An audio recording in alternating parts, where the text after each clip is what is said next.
สบายดีไอ้น้องหมู่เพื่อนทุกคนมือนี้ก็อยู่กับมอดขนเหนือดวงฟาร์มเนาะมือนี้ก็ได้จับลูกทรายแดงนาบิวตัวนี้เนาะออกมาเซตหน้าเซตตากาดน้ำกาดไหนเนาะบำรุงอาหารเริ่มทำห่างกายไปเทื่อละน้อยเนาะช่วงนี้ก็ระยะหน้าฝนเนาะบ่มีไก่เลี้ยงตีก็ยากเงาแด้มีแต่ไก่น้อยขึ้นไม่ตัวนี้แหละเนาะจับมาปั้นลิ้นไปเทื่อละน้อยเนาะค่อยๆปั้นไปเทื่อละน้อยเนาะหมดระยะหน้าฝนนี้ก็คือสิแข็งละตัวนี้เป็นไก่ขึ้นไม่ไว9 เดือนเนาะยังบ่ทันเซ็กแววซะซ้ำเนาะก็เอามาปั้นไปก่อนเลยกาดน้ำบำรุงอาหารไปเทื่อละน้อยเนาะให้มันมีกล้ามเนื้อขึ้นมาก่อนเนาะจึงค่อยมาเซ็กแววเบิ่งนำกันเนาะตัวนี้แต่ว่าคอกอายพ่อเดียวแม่เดียวกันนี่เก่งแหงเนาะค่อยเลยมีกำลังใจปั้นมันเลยเนาะกาดน้ำกาดในบำรุงอาหารเบาๆไปก่อนเทื่อละน้อยเนาะช่วงนี้ก็บ่มีแดดให้กาดได้เนาะเซ็ตก็ได้เซ็ตน้อยๆเซ็ตแต่แถวหน้าขาหน้าเอิกกองปีกบางๆเนาะเซ็ตหลายก็บ่ได้เดี๋ยวไก่มันสิหนาวสิสั่นคนเคยเลี้ยงเคยปั้นเนาะเพราะว่าเฮาแม่นสายตีเนาะบ่มีไก่เลี้ยงตีก็อดใจบ่ได้บ่ฮู้อยู่เนาะเอาบำรุงซีนบำรุงอาหารไปก้อนเทื่อละน้อยเนาะบำรุงยาให้มันไปแด้เนาะบำรุงแบบ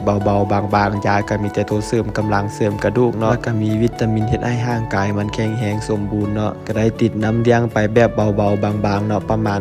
3-40% เนาะของกินบำรุงกับประมาณ 2-3 มื้อ 3-4 มื้อจึงให้บำรุงเทื่อนึงเนาะแล้วก็ได้ปล่อยยางย่างส้มให้ไปก้อนเนาะช่วงนี้ให้มันมีกล้ามเนื้อขึ้นมาก้อนปานใดสิหมดระยะหน้าฝนเนาะไก่กระแสมคนหมดทุกโตเนาะอยากเอาไก่ออกไปในสนามแล้วอยากติดน้ำเลี้ยงไก่แบบเป็นโตเป็นตนแบบจริงจังกับมันแล้วเอาฝากกดไลค์กดติดตามให้กันเด้อไอ้น้องหมู่เพื่อนขายไก่ตีมอดขนเนื้อดวงฟาร์มเนาะ